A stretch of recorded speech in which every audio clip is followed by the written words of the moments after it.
I'm gonna go oil up the grill. I like to use avocado oil on the grill because it's got a high smoke point, doesn't burn.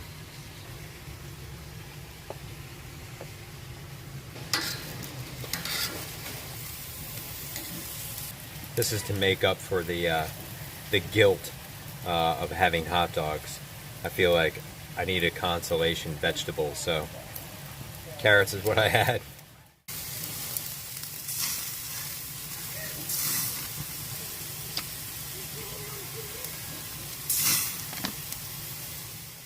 I'm gonna close this, help this cook a little bit faster. Dogs, hot dogs.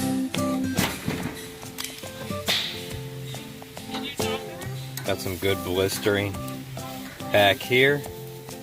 In the front, probably not so much. It gets cooler towards the front, yeah, see? So that needs a little more time. Timing, good grilling, it's all about the timing. So it's just, that one's just starting to blister right there.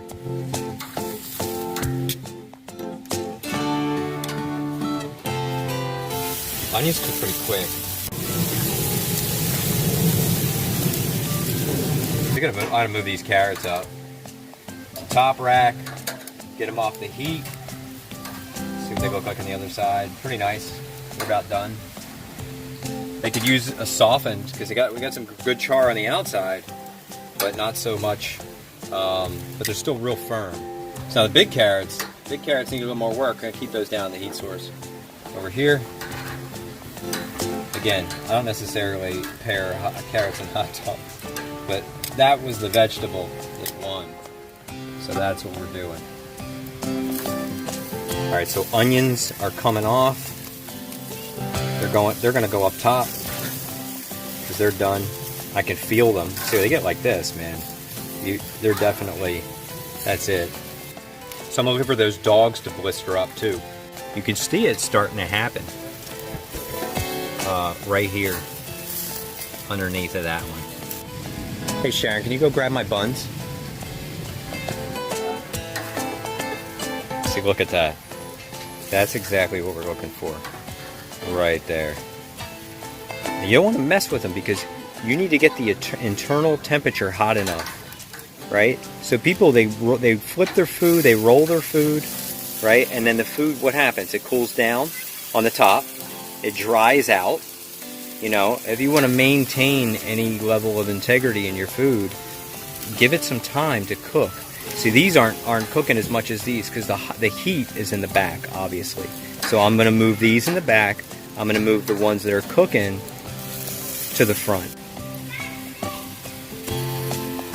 I'll put these buns on there just to warm them up.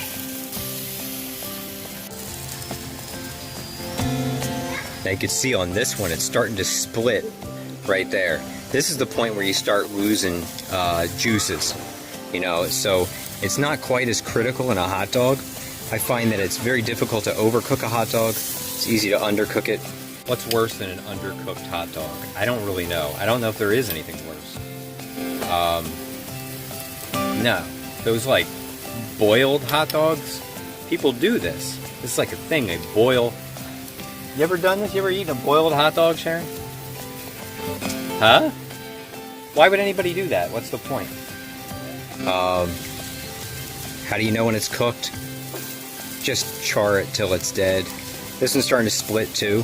So you want to look for this, because when this starts happening, that's an indicator that you're probably close to done. Another way to know is to just put an instant read thermometer in there. That's the best way. You're looking at 165 degrees. On a hot dog. This is a ground processed meat product, so you don't want it to be any lower than 165 Fahrenheit. That's where your bacteria gets killed. So if you want to avoid foodborne illness, of course you do, then make sure that your food is hot enough when you cook it. But when you put a thermometer in something like a hot dog, juice is just going to ooze out the end, and you're going to lose that. Now let's check this bread out, see what's going on here. Heat is low on these. Notice that I could barely open them before because they were cold, right? They were once frozen and then thawed. As they warm, they get more pliable, and then I can spread them out against the grate, and then we'll get a nice, better toast on these. These have butter on them, and that's it, just to keep them from drying out, and then the butter will brown. and that'll give us some nice char. This is already starting to crisp up on the outside. We don't want to keep it on too long. I don't want it to be crunchy. Still want it to be bread, not toast. Dogs are now going up top.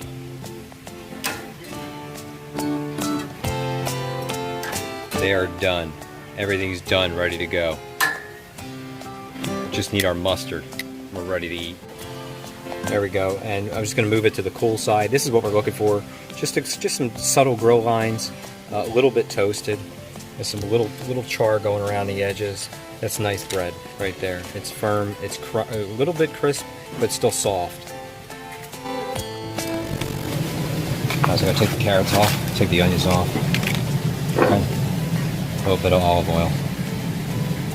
Extra virgin Goya brand, because it's sweet and fruity. I like it for certain things. Get these off of the grill. Oh yeah, it's a real nice one there. Look at that. And that's about it.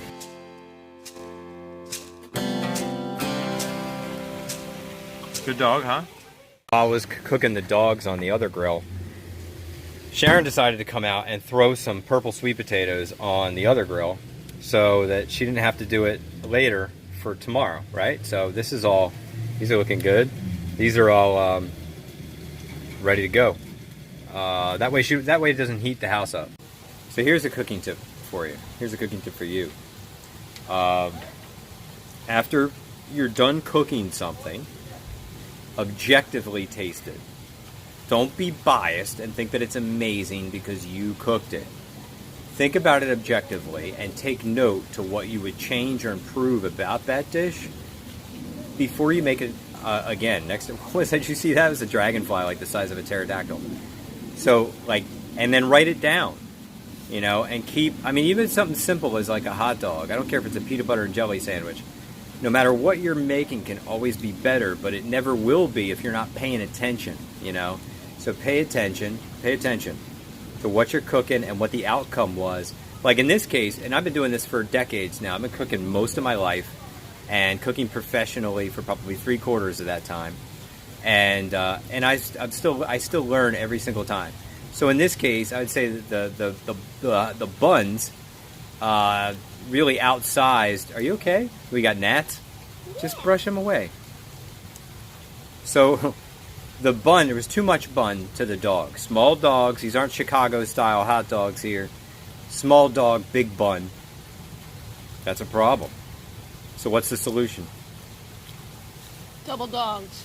That's one solution, yeah, double dogs. You can put 2 dogs on 1 bun. What else? Hollow it out. Hollow it out. Subway style. There you go. Less bread. Because the bread, you lose the dog in the bread. And then you got to put lost dog signs up all over town. All my best material is my wife's. So, that's not true, is it? Pretty much true. When was the last time you had a hot dog? Maybe 3 or 4 years ago? Yeah, that's about right. I was saying earlier, it's like a special occasion for us, But usually, I'll allow like once a year. Although she had one yesterday and today. This is a double hot dog. That means you're not going to get one for like another 10 years. So these are, what kind of dogs? These are Applegate dogs. Organic, grass-fed, uncured, all that nonsense. Because, uncured, nitrate-free. Oh, beef dogs, yeah. Nitrate. Yeah, so if you have to eat a hot dog, I think that's the way to do it. But people think that that's healthy. They go, I eat healthy hot dogs. There's nothing healthy about a hot dog. I don't care how natural organic it is, right? Looks like we got the grilling done just in time. Yeah, that's Florida weather for you in the summer. All right, so here's a pro chef tip for you, okay? Notice that when I was using the grill, the right side was flaming really high and the left wasn't, but the food was on the left. So what was the point of the high flame on the right? And the idea here is to convect the heat.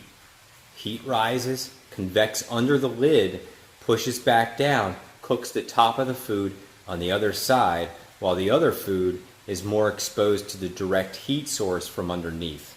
There you get more even cooking. So for all of you pro chefs out there, and I know I'm friends with quite a few of you, if you didn't know that little tip, there you go.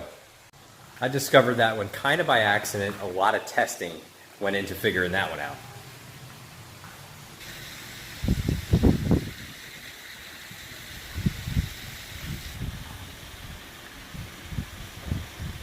They went inside and finished up.